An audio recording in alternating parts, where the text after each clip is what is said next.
একটা প্রশ্ন ছিল আরকি যে আপনার ওই যে তাজকিয়া নফসে আমি লেখা পড়ি আরকি।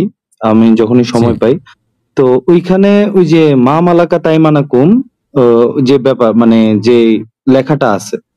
তো ওইটা আমি পড়তেছিলাম। তো আমি তো মনে করেন যাই পড়ি সেটা তো আবার কোরআনের সাথে আমি আবার দেখি। তো মানে ঠিক আছে যে মা মালাকা তাইমানাকুম। কিন্তু আমি যখন কোরআনে গেলাম যে মানে আমি বলতেছি যে আমার কাছে কোন জিনিসটা আরকি যে জিনিসটার উত্তর জানার জন্য আপনার কাছে আসছি। যে ওই যে ৬ নাম্বার আয়াতে যে তবে তাদের স্ত্রী ও তাদের ডান হাত যার মালিক হয়েছে তারা ছাড়া নিশ্চয়ই এতে তারা নিন্দিত হবে না। এটা ঠিক আছে।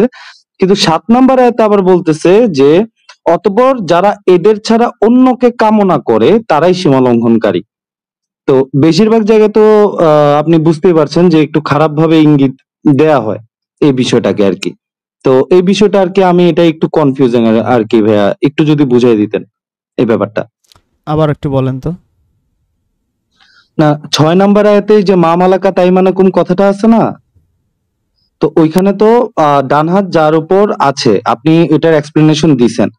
আ ৭ নাম্বার আয়াতে আবার বলা অতঃপর যারা এদের ছাড়া অন্যকে কামনা করে তারাই সীমা লঙ্ঘনকারী। এই যে কামনা যে কথাটা আসছে, হ্যাঁ? তো এই বিষয়টা আমি আসলে মানে বুঝতে পারতেছি না আরকি।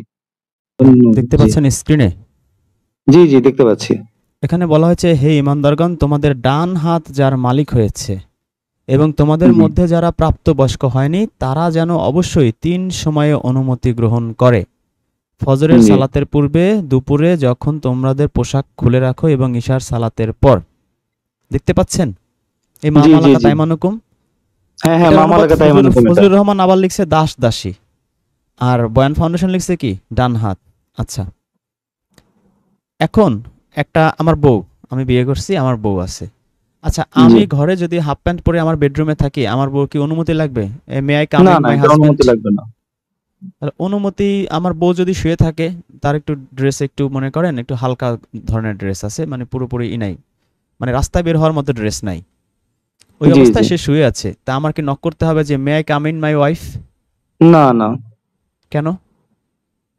না আমার ওয়াইফ হয়। মানে স্বামী-স্ত্রীর মধ্যে তো আপনার মানে যেটা বুঝাইতে চাইছেন যে বুঝছি। আচ্ছা, এখন যদি এরকম হয় যে দাসী, তার সাথে আমি যখন খুশি তাই করতে পারবো, জি। তাহলে কি আমার নক করতে হবে? হাই মিস দাসী, মে আই কামিং বলতে হবে? না মানে যেই কেন প্রচলিত যে বলতে অর্থটা হবে না বের কেন? করে সে অনুযায়ী হয় না। বলতে হবে না কেন?